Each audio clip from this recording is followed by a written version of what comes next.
आणि त्या माकडीनीची झाली सुंदर स्त्री। आता दोघे जण नवरा बायको विहिरीच्या वरती आले एकमेकांकडे बघतात। तो तिला म्हणते तू खूप सुंदर दिसते, ती त्याला म्हणते तुम्ही खूप सुंदर दिसता। ती म्हटली सुंदरपणाचं राहू द्या, आता इतका सुंदर मनुष्य देह प्राप्त झालाय ना, चला पटकन आपण आळंदीला जाऊ, पंढरपूरला जाऊ, एखादा छान गुरु करू, गळ्यामध्ये माळ घालू, हरिपाठाला जाऊ, कीर्तनाला जाऊ, भजनाला जाऊ आणि या मनुष्य देहाचं सार्थक करून घेऊ। त्याने सांगितलं अगं तुझ्या सांगण्यावरून माकडाचा माणूस झालो आणि तू म्हणते आता गळ्यामध्ये माळ घालायची, आळंदी पंढरपूरच्या वाऱ्या करायच्या, म्हणजे माझं खाणं पिणं सगळं बंद करणार?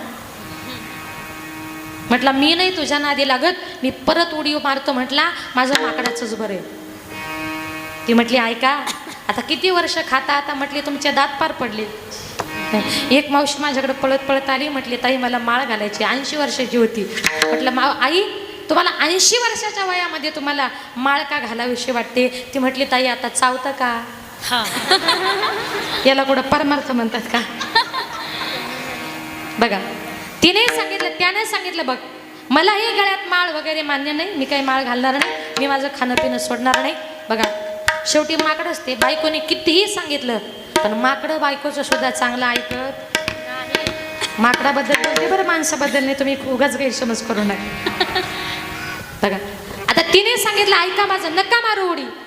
तो म्हटला नाही नाही मी उडी आहो शेवटचं सांगते, पाया पडते तुमच्या, नका मारू उडी। त्यानं काही बायकोचं ऐकलं नाही आणि त्या माणसानं जी विहिरीमध्ये उडी मारली, उडी मारल्याबरोबर त्या दिव्य पुरुषाचं झालं परत माकड। ऐका जे पुरुष लोक आपल्या बायकोचं चांगलं ऐकत नाही, एक दिवस त्यांचं माकडच होतं। चांगलं म्हटलं बरं सगळं नाही, कधीतरी बायको चांगली सांगते तिचं ऐकत जा। त्याने तिचं काही चांगलं ऐकलं नाही, त्यानं विहिरी मध्ये उडी मारली आणि त्या माकडाचं त्या माणसाचं झालं परत माकड। आता विचार करा, मला सांगा त्याची बायको म्हणजे सुंदर रूपवान स्त्री आणि तिचा नवरा ते असं काळं माकड, कसं दिसत असेल हो जोडा? दोघं जण छान असे विहिरीच्या बाजूला गप्पा मारत होते। तेवढ्यात तिथला प्रजेचा राजा तिथे जंगलामध्ये शिकारी करता आला आणि त्याची नजर त्या सुंदर स्त्रीवर गेली आणि त्याने विचार केला की अरे इतकी सुंदर स्त्री त्या माकडाच्या जवळ बसले, माकडाने तिचा हात पकडलाय, हिच्या जीवाला धोका आहे। त्याला कुठं माहिती तो तिचा नवरा होता माकड। तो म्हटला हिच्या जीवाला धोका आहे म्हणून राजा पळत पळत गेला, त्या स्त्रीच्या बोटाला धरलं आणि तिला घेऊन आपल्या राजमालाकडे चालला होता। ते माकड त्याच्या पाठीमागून असं उड्या मारत होतं, हात जोडत होतं, राजेसाहेब पाया पडतो तुमच्या, नेऊ नका तिला, ती माझी बायको आहे, पाया पडतो तुमच्या, नेऊ नका तिला, ती माझी बायको आहे। आता मला सांगा या माकडानं कितीही जरी विनंती केली तरी त्याला ती सुंदर बायको मिळेल का? नाही। याला कारण का आताच्या काळामध्ये माकडांना बायका मिळत आलं का लक्षात? म्हणून आपल्या मुलाचं माकड करायचं का माणूस करायचं हे आई बापाच्या हातात आहे। संत महात्मे सांगतात बाबांनो आम्ही तुम्हाला हरिपाठाला जायला सांगतोय, कीर्तनाला जायला सांगतोय, भजनाला जायला सांगतोय, एवढंही सांगून जर तुम्ही आमचं ऐकलं नाही तर सगळ्यांचा आग्रह आहे मला पिंगळा घेण्याचा। म्हणून मी तुम्हाला सांगते हे जरी नाही काल मग दुसरा येईल, हे जरी नाही काल, हे जरी नाही काल मग दुसरा येईल, हे जरी नाही काल।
दाताचं दात घ्या ग कुणी.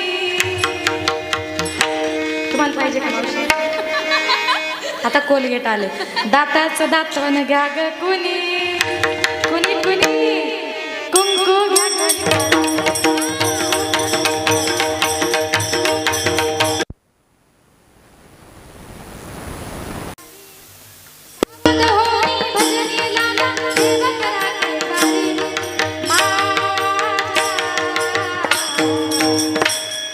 मल्हारीची वारी मल्हारीची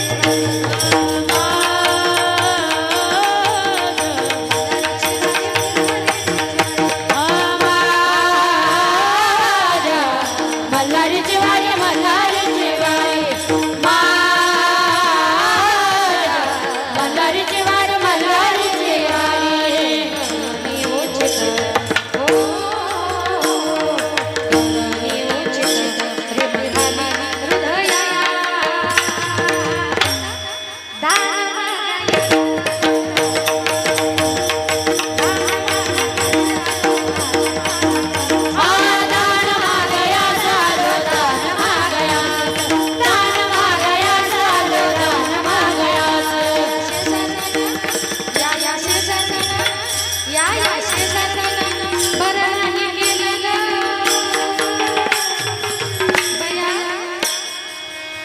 काही बरं नाही केलं आणि मला पंढरीला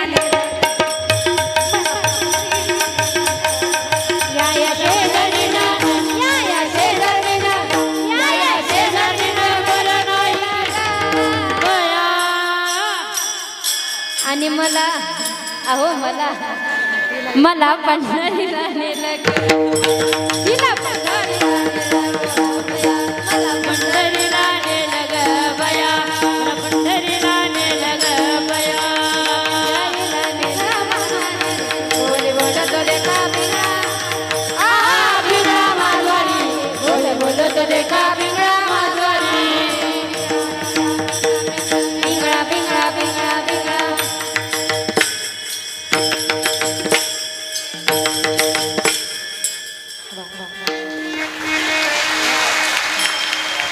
आता जरा बरं वाटलं. जेवढं काही म्हटले ना सगळ्याचा अर्थ एक आहे. नाथ बाबा म्हणतात आम्ही तुम्हाला सांगतोय हरिपाठाला जा, कीर्तनाला जा, भजनाला जा.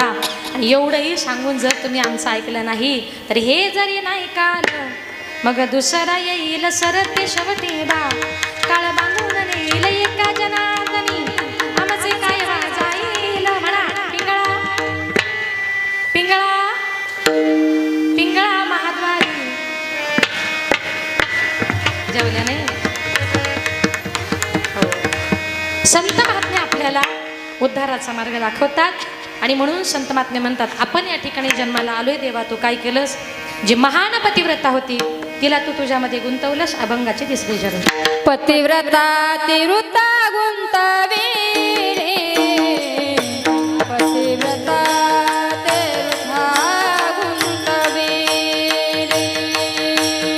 पतिव्रता तीव्रता गुंतवी पतिव्रता तीव्रता गुंतविले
पतिव्रता तीर्था गुंतविली, ईशा गणिका सत्य लोका नेली, कळी स्वकुळा लावी येली, यादवरुंदा ही गोष्ट बरी नाही केली.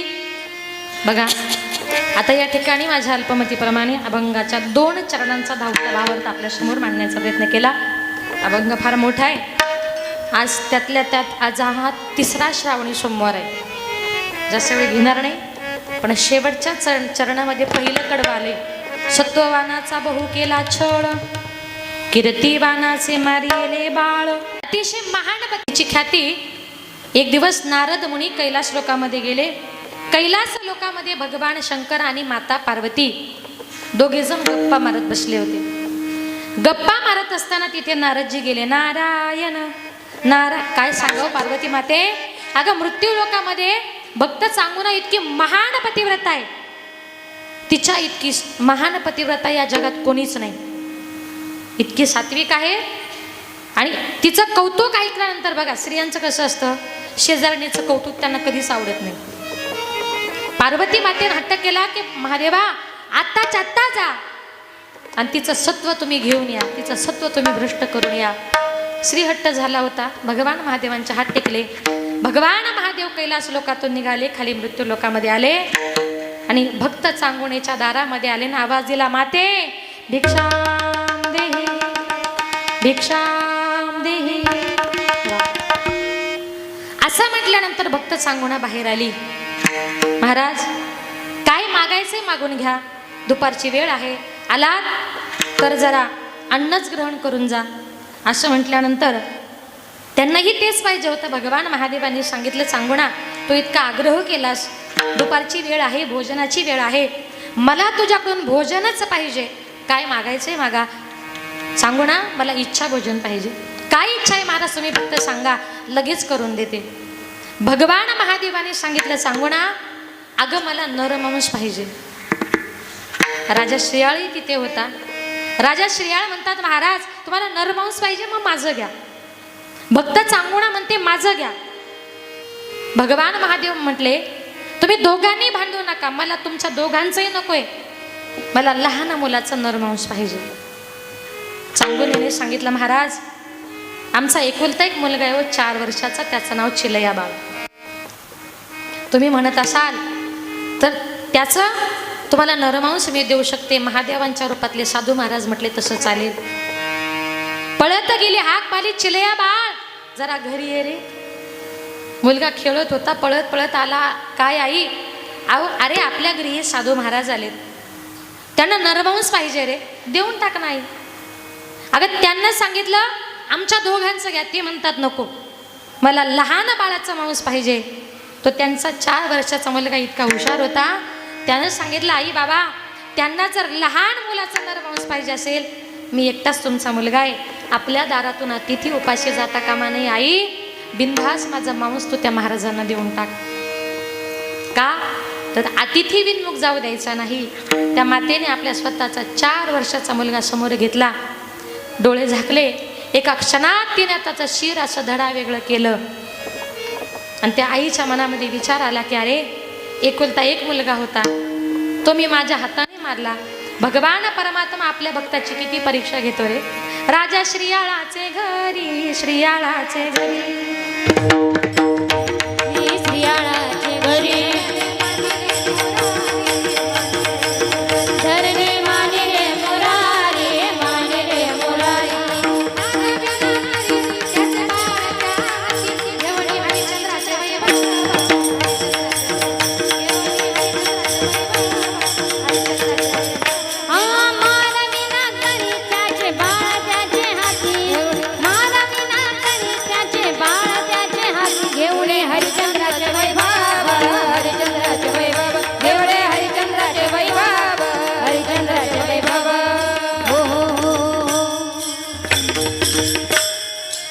किती भगवंत परीक्षा पाहतो.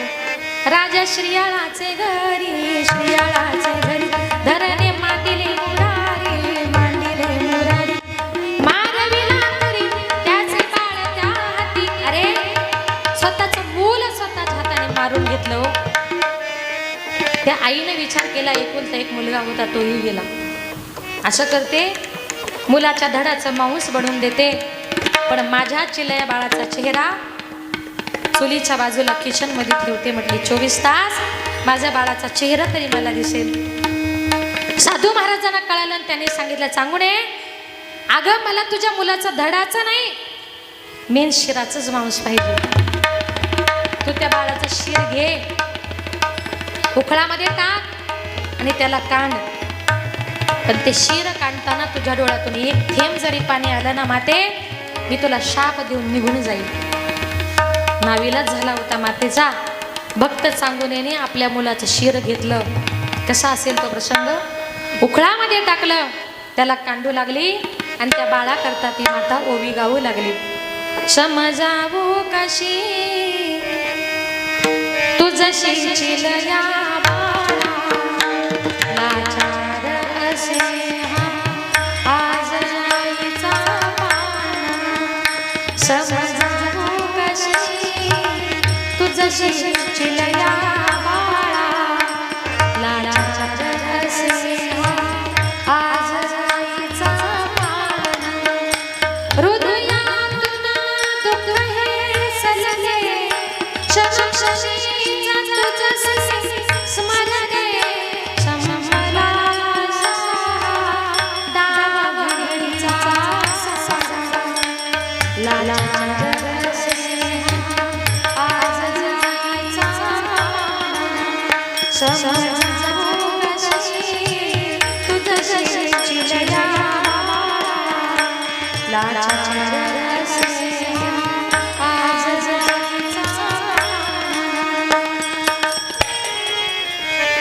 त्या मुलाचं शिर तिनं उखळामध्ये काढलं, त्या शिराचं भोजन केलं. महाराज भोजन करण्याकरता बसले. महाराजांनी आग्रह केला, मी एकटा बसणार नाही, तुम्ही दोघंही बसा. आपल्या मुलाचं मांस मायबाप खातील का हो? महाराज म्हटले तुम्हाला बसावं लागेल. महाराजांनी घास हातामध्ये घेतला, तोंडामध्ये घालणार आणि सांगितलं, चांगुणे श्रीया राजा तुम्हाला मुलं किती? सांगितलं एक. तोही मेला. तुम्ही आता निपुत्रिक झालात, निपुत्रिक, आणि निपुत्रिकाच्या हातचं अन्न मी खात नाही. भक्त चांगुना रडू लागली, राजा श्रीया रडू लागला, देवा अहो महाराज तुम्ही स्वतः आमच्या हातून आमचा मुलगा मारून घेतला हो. तुम्ही आम्हाला निपुत्रिक केलं, आमचा मुलगा मारला आणि वरून म्हणता निपुत्रिकाच्या हातचं अन्न मी खात नाही. महाराज आमचा मुलगा गेला ना, आता आम्ही सुद्धा त्याच्या पाठीमागे जाणार आहोत. साधूच्या रूपातले भगवान महादेव प्रगट झाले आणि त्यांनी सांगितलं की आम्ही तुझी फक्त सत्व परीक्षा बघण्याकरता आलो होतो, पण माते तू त्या परीक्षेमध्ये पास झालीस. तुझा मुलगा गेलेला नाही, तू फक्त आवाज दे. भक्त चांगुना बाहेर गेली, हाक मारली, चिलया बाळ जरा घरी ये. मुलगा परत धावत आला. कीर्तिवानाचे मारिले बाळ, सखा मनविसी नासी त्याचे बळ. अंजनी म्हणे तुझे सर्व जाणे खेळ, धुंद झाला तुझा दरबार विठोबा.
श्रीमंत पाताळ लोके नेला, दरिद्रित भाग्यवंत केला.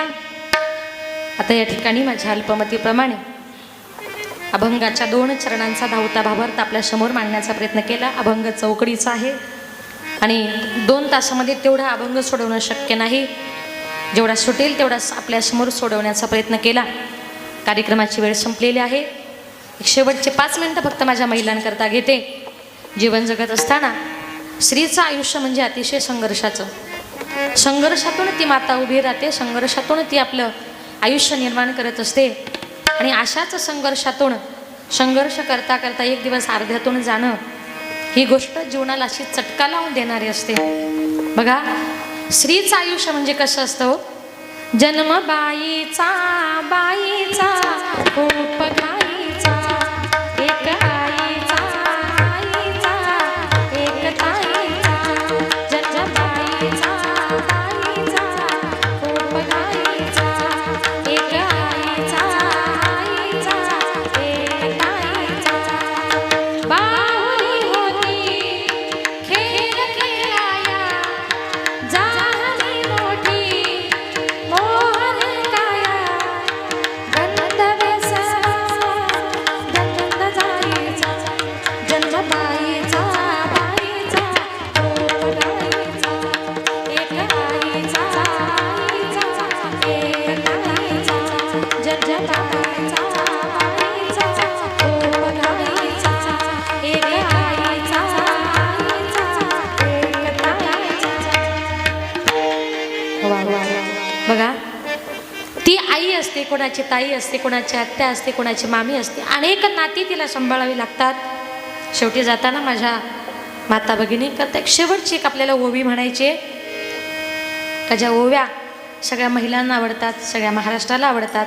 आणि प्रत्येकाची अपेक्षा असते कीर्तन संपलं की ताईने तेवढी ओवी म्हणावी. कुठली माहिती आहे तुम्हाला? कमानीदार राजाने. तुम्हाला माहीत नसेल कारण तुमच्या बोपे गावात माझं पहिलंच कीर्तन आहे. मग तुमच्याकरता म्हणते बघा.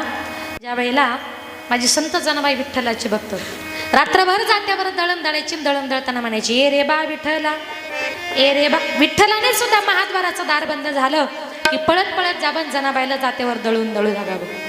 एक दिवस जनाबाई म्हटली का रे देवा, आता रोज देव रात्री जनाबाईला दळण दळू लागण्याकरता जायचे, पण रुक्मिणी मातेच्या मनामध्ये शंका निर्माण झाली. देव रोज रात्री जातात कुठे? एक दिवस आईसाहेब रात्रभर जाग्या राहिल्या. महाद्वाराचं दार बंद झालं. देव घाईघाईने निघाले. आईसाहेब पळत पळत आल्या आणि त्या कमानीचं दार असं आडून धरलं दोन्ही हाताने. देवा कुठे चाललात? म्हटले जणीकडे. कशाला? तिला कामात मदत करायला. रोज जाता, काय काम आहे? अरे तिला मदत करायला जातोय. जनाबाई रुक्मिणी माता म्हणते देवा, रोज तुम्ही त्या जनाबाईकडे जाता. अहो माझ्या मनामध्ये कल्लोळ माजलाय. आज माझ्या प्रश्नांची उत्तरं दिल्याशिवाय या कमानीच्या बाहेर पाय टाकायचा नाही. रुक्मिणी मातेनं अशी ती दरवाजाला हात लावले आणि त्या कमानीला आडून धरलं आणि देवाला म्हणते देवा, कमानी दरवाजाला रुक्मिणीचे दोन्ही हात, कमानी दरवाजाला रुक्मिणीचे दोन्ही हात. खरं सांगा विठ्ठला, जनाईशी काय नात. खरं सांगा. आवाज. हा हा. विठ्ठल म्हणे रुक्मिणीला दे ग अंघोळीला पाणी. विठ्ठल म्हणे रुक्मिणीला दे ग अंघोळीला पाणी. मी कशाला देऊ पाणी, जगी तुमची चक्राणी. मी कशाला देऊ पाणी, जगी तुमची चक्राणी. विठ्ठल म्हणे रुक्मिणीला मला जेवायला वाढतात. विठ्ठल म्हणे रुक्मिणीला मला जेवायला वाढतात. मी कशाला वाढतात, जनाईशी काय नात. मी कशाला वाढतात, जनाईशी काय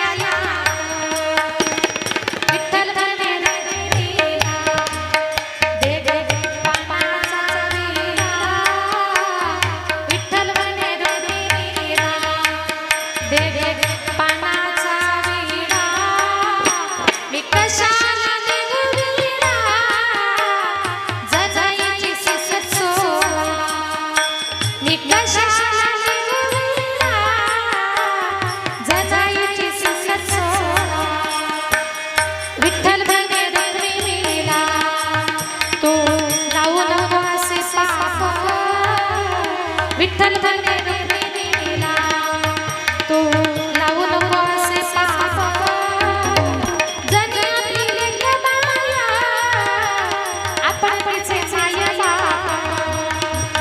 जनी आपली लेकबाया, आपण तिचे मायबाप.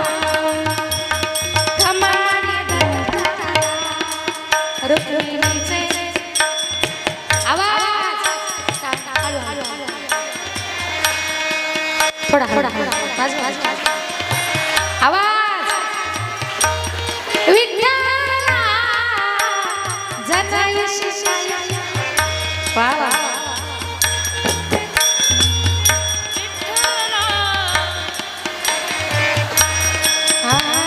जय शिशाया, जय शिशाया, जय शिशाया. कळलं का नातं? वाजवा ना टाळ्या.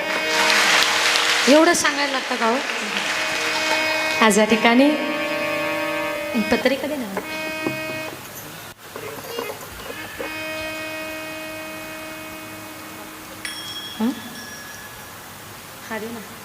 आज या ठिकाणी स्वर्गवासी सौभाग्यवती वैशालीताई वसंतराव कावळे यांच्या तृतीय पुण्यस्मरणाच्या निमित्ताने भव्य कीर्तन महोत्सव या ठिकाणी आयोजित केला.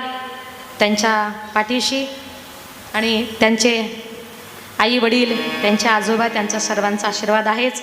समस्त कावळे परिवाराच्या वतीने आमचे आदरणीय आपल्या या गावचे सरपंच, बोपे गावचे सरपंच वसंतरावजी कावळे यांच्या संपर्काच्या माध्यमातून आज या ठिकाणी येण्याचा योग आला आणि आपल्या पत्नीच्या स्मृतिप्रित्यर्थ आज त्यांनी या ठिकाणी जो काही 3-4 दिवसाचा भव्य कीर्तन महोत्सव या ठिकाणी आयोजित केला.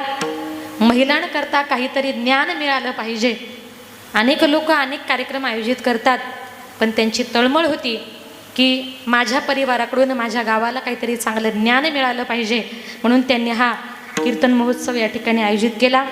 गोड असं या कार्यक्रमाचं नियोजन केलं आणि मला त्यांनी भाऊंनी सांगितलं की ताई, की महाराष्ट्रामध्ये अशी एकही ग्रामपंचायत नाही का ग्रामपंचायतच्या वतीने एवढा मोठा हॉल आम्ही या ठिकाणी बांधला. बघा, कोणाचं लग्न कार्य जर असेल, कितीही पाऊस आला, कोणाचंही कार्य असू द्या, या ठिकाणी ते कार्य होणार.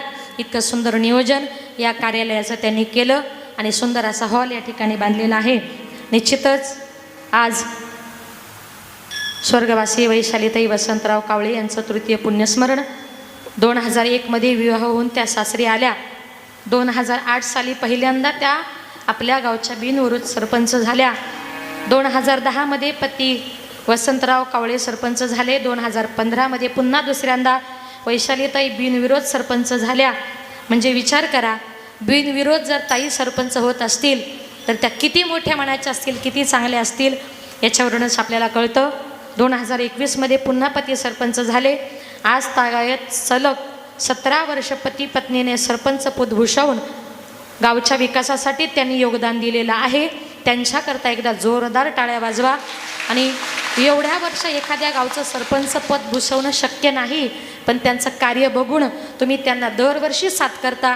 अशी साथ तुम्ही त्यांना देत चला, आपल्या गावचा विकास होत राहील. दुर्दैवाने 13 ऑगस्ट 2022 हार्ट अटॅक आल्यामुळे त्यांचं निधन झालं. पती वसंतराव कावळे सरपंच आहेत. मुलगा वैभव हा सिव्हिल इंजिनियर आहे. मुलगी समृद्धी ही 10वी शिक्षण घेत आहे. आणि हा संपूर्ण हॉल ग्रामपंचायत मालकीचा आहे, पण अजून त्याचं लोकार्पण बाकी आहे. आणि त्या पुण्यस्मरणाच्या निमित्ताने हा ज्ञानयज्ञ या ठिकाणी मोठ्या आनंदानं, मोठ्या उत्साहानं आपल्या कावळे परिवाराने आयोजित केला. त्यांचे तिघेजण भाऊ, तिघीजणी ताई. मी मगाशीच म्हटलं, परिवार तुमचा फार चांगला आहे. मनापासून तुम्ही सर्वांची सेवा करता. अशी सेवा तुमच्या हातून घडत राहो. भगवान परमात्मा तुमच्या परिवाराला उदंड आयुष्य देव, अशी भगवंताच्या चरणी प्रार्थना. या कीर्तनाकरता ज्यांनी 2 तास गोड अशी मृदुंगाची सेवा दिली, त्या महाराष्ट्रातील एक नामवंत महिला मृदुंगाचार्य, महाराष्ट्रामध्ये ज्यांचं फार मोठं महिलांमध्ये नाव आहे, त्या नाशिकवरून आलेल्या आमच्या यशोदाताई साळुंके यांनी अतिशय गोड सेवा दिली. यशोदाताईंचं या ठिकाणी मनपूर्वक आभार. आणि तसंही या परिसरामध्ये कुठेही कार्यक्रम असला ती यशोदाताई आमच्याबरोबरच असतात, त्याच्यामुळे बऱ्याच लोकांना ताईंचा परिचय आहे. एवढ्या लांब मी मुली आणू शकत नाही, पण माझी छोटी बहीण म्हटलं संगमनेरला राहते, तिच्या मुली मी तुम्हाला उपलब्ध करून देऊ शकते. माझ्या छोट्या बहिणीच्या संस्थेतल्या या विद्यार्थिनी आज या ठिकाणी आल्या. तुम्ही बघितलं असेल किती गोड नाचतात. अक्षरशः त्या आपल्याला नाचून मंत्रमुग्ध करतात. आपले डोळे दिपतील इतक्या सुंदर त्या नाचतात. नाचू कीर्तनाचे रंगी, ज्ञानदीप लाव जगी. त्यांच्याकरताही एकदा जोरदार टाळ्या वाजवा आणि प्रत्येक आईबापांना आशीर्वाद घ्या. आपल्या मुलीसुद्धा इथे असल्या पाहिजे. मला ते भाऊनी मगाशी सांगितलं की आपल्या सोनजामच्याच 2 मुली कोण आहेत ग? आणि हातवरती कर ना, म्हणजे लोकांना समजेल ना. हां, सोनजामच्या त्या मुली आहेत भाऊंच्या. या पुढे या, म्हणजे समजेल तरी ना. बाई लाजतात किती ग. हा बघा, त्यांच्याकरता जोरदार टाळ्या वाजवा. आपल्या परिसरातल्या त्या मुली आहेत, भविष्यातल्या त्या कीर्तनकार आहेत. या सगळ्या मुलींचा या ठिकाणी आभार. आणि विण्याची सेवा ताईंनी दिली, आपलंही या ठिकाणी आभार. 2 चोपदार आहेत बघा. कीर्तनकार म्हटलं की जरा बॉडीगार्ड पाहिजे ना. फुलं टाकली बिचारा खाली जाऊन बसल्या. त्यांना वाटलं संपलं, बहारो फुलं बरसावं. म्हटलं जा हातामध्ये ते घेऊन या आणि मस्त चोपदार म्हणून रोज उभं राहायचं. बरं किती गोड दिसत आहेत बघा. आई तिच्या आयाने जरा घरी जाऊन त्यांचे दुष्ट काढा बरं, तिथं माझीच लागायची. असं खूप गोड असं हे नियोजन आहे. आमचा आवाज तुमच्यापर्यंत ज्याने सुंदर गोड पोचवला, सिस्टीमवाल्या दादांचंही मनपूर्वक आभार. कारण हॉलमध्ये सिस्टीम लावणं फार अवघड असतं. गोड सिस्टीम दिली, ज्यांनी गोड अशी हार्मोनियमची सेवा दिली ते आमचे आदरणीय ढगे महाराज. खूप गोड सेवा दिली. या परिसरात कुठेही कार्यक्रम असला की आवर्जून ते सेवा देतात, त्यांचा आभार. आणि तुम्ही सगळा श्रोतवर्ग, माझ्या सगळ्या माता भगिनी या कार्यक्रमाला मोठ्या संख्येने उपस्थित राहिलात. आज या ठिकाणी या धर्ममंडपामध्ये जर बघितलं, महिलांची इतकी गर्दी आहे आणि जवळजवळ 8 ते 10चं कीर्तन होतं, पण 11:15 वाजून गेलेत. मलाही माहिती नाही, आत्ता मला कळालं 11:15 वाजलेत. म्हणजे आपलं कीर्तनच तसं 8:30ला सुरू झालं, त्याच्यामुळे उशीर झाला. माझ्या माता भगिनी, तुम्ही सगळे पुरुषवर्ग, करंजवनचे सरपंच आमचे आदरणीय सुरेश भाऊ, त्यानंतर आमचे आदरणीय काळे सर आणि अनेक मान्यवर मंडळी या ठिकाणी उपस्थित आहे. त्यानंतर वडाळी भाऊ इथून आलेले आमचे संदीप भाऊ, आमचे दुसरे भाऊ बघा तेवढ्या लांबून कार्यक्रमाकरता आलेत. त्यांना माहिती आहे वनिताताईंचं कीर्तन आहे. वडाळी भाई माळवाडीवरून तुम्ही इथे आलात भाऊ, तुमच्या दोघांचाही या ठिकाणी मनपूर्वक मी आभार मानते. आणि निश्चितच माझे 11:15 वाजलेत, पण तुमच्याकडे बघून असं वाटतं अजून जरी 2 तास कीर्तन केलं तरी कोणालाही झोप लागणार नाही. करायचं का मग? आहे तयारी? नक्की पुढच्या वर्षी. गोड सेवा दिली, आनंद वाटला तुमच्याकडे बघून. मी माझं सगळं देहभान विसरले, कारण आज आनंद इतका, उत्साहच इतका आहे महिलांचा तुमच्या सर्वांचा. तर तो आनंद, तो उत्साह बघून माझा आनंद द्विगुणित झाला. आणि तुम्हाला सांगून जाईल की मागच्या वर्षी, आता उद्याच 12 ऑगस्ट आहे, म्हणजे मागच्या वर्षी दुसऱ्या श्रावणी सोमवारी माझं नांदेडला सकाळी 10 ते 12चं कीर्तन होतं. मी कीर्तनाला चालले होते आणि जाताना माझा वाशिमला फार मोठा ॲक्सिडेंट झाला. त्या ॲक्सिडेंटमध्ये माझ्या मानेचा मणका मोडला. माझे मणक्याचे 2 ऑपरेशन झालेत. 7 महिने कीर्तनं माझे सगळे बंद होते. म्हणून आज जी परिसरातली मंडळी आली ना, ती फक्त वनिताताई कशा आहे ते बघायला आलेत. म्हणजे एवढ्या लांब तर मुंबईला जाता आलं नाही, पण ताई कशा आहेत कीर्तनात तरी त्यांना आपण बघू शकतो. म्हणून तुम्ही सगळी मंडळी आजूबाजूच्या परिसरातली आहे, सर्वजण आपण आलात. पण बघा, ज्या वेळेला सकाळी 7 वाजता माझा ॲक्सिडेंट झाला ना, तेव्हा आमच्या गाडीमध्ये काकडा चालू होता आणि त्या काकड्यानं मला वाचवलं. एक वाक्य लक्षात ठेवा, जिथे भगवान परमात्म्याचं चिंतन चालू असतं तिथे यमराज येऊ शकत नाही. त्या दिवशी माझ्याकरता माझा काळ आला होता, पण माझी वेळ मात्र आली नव्हती. त्या नामचिंतनाने आपल्याला वाचवलं. शेवटी वाचवणारा भगवान परमात्मा आहे. म्हणून आज मी तुमच्यासमोर जी उभी आहे, तुमच्यासमोर जी बोलते, अजूनही मला तेवढं चालता येत नाही, तेवढं गाता येत नाही. माझं ऑपरेशन झाल्यामुळे आवाजाला थोडासा प्रॉब्लेम झाला आहे, पण तरीसुद्धा तुमच्या सर्वांची इच्छा, सकाळीसुद्धा नगरला एक काल्याचं कीर्तन करून परत इकडे आले. परत एवढा प्रवास, एवढं उभं राहायचं, हे मी बोलतच नाही, मी उभीच नाही. मला उभा करणारा, मला बोलवणारा फक्त माझा पांडुरंग परमात्मा आहे. चाले हे शरीर कोणाचे असत्य आणि कोण बोलवी ते हरिविन. भगवान परमात्म्याची कृपा असेल तर माणूस या जगामध्ये कधीच हारू शकत नाही. हे त्या दिवशी सत्य झालं. आम्ही 3 जणी बहिणी आहोत, अनिता, वनिता, सुनीता, आणि 3ही कीर्तनकारच आहे. बापानं 3च मुली घडवल्या. आम्हाला भाऊ नाही, 19 वर्ष झाले. मुंबईवरून कीर्तनावरून येत असताना रात्री 2 वाजता शहापूरला आमचा ॲक्सिडेंट झाला आणि त्याच्यामध्ये आमचे वडील वारले. मी वयाच्या 9व्या वर्षापासून कीर्तन करते त्याला 25 वर्ष पूर्ण झालेत. वडिलांची इच्छा होती महाराष्ट्रात माझ्या मुली महाराष्ट्रातल्या नामवंत कीर्तनकार झाल्या पाहिजे. आज आम्ही महाराष्ट्राच्या नामवंत कीर्तनकार झालो, पण हे सगळं वैभव बघण्याकरता वडील जिवंत नाहीत. तुमच्या सगळ्या श्रोतवर्गाच्या रूपाने, वारकरी संप्रदायाच्या रूपाने तुमच्या सर्वांचे आशीर्वाद असेच पाठीशी राहू द्या. अजूनही समाजाची सेवा करण्याचा प्रयत्न करेल. आजची संत पंगत ज्यांच्याकडे होती त्यांचं नाव दादा ज्ञानेश्वरजी कावळे, त्यांच्याकडे संत पंगत होती. त्यांचे आभार. बोलताना चुकले असतील तर क्षमस्व. झालेली सेवा विठ्ठल रुक्मिणीच्या निवृत्तीनाथांच्या चरणी समर्पित करू. या ठिकाणी आमच्या संस्थेमध्ये असणारी माझी विद्यार्थिनी शिवानी वाळके, ती खेडल्याची एक मुलगी माझ्याकडे संस्थेमध्ये आहे भिवंडीला. तिचे आईवडील सुद्धा या ठिकाणी उपस्थित आहे. सारी त्यांचंही या ठिकाणी मनपूर्वक आभार. ज्ञानेश्वरा माऊली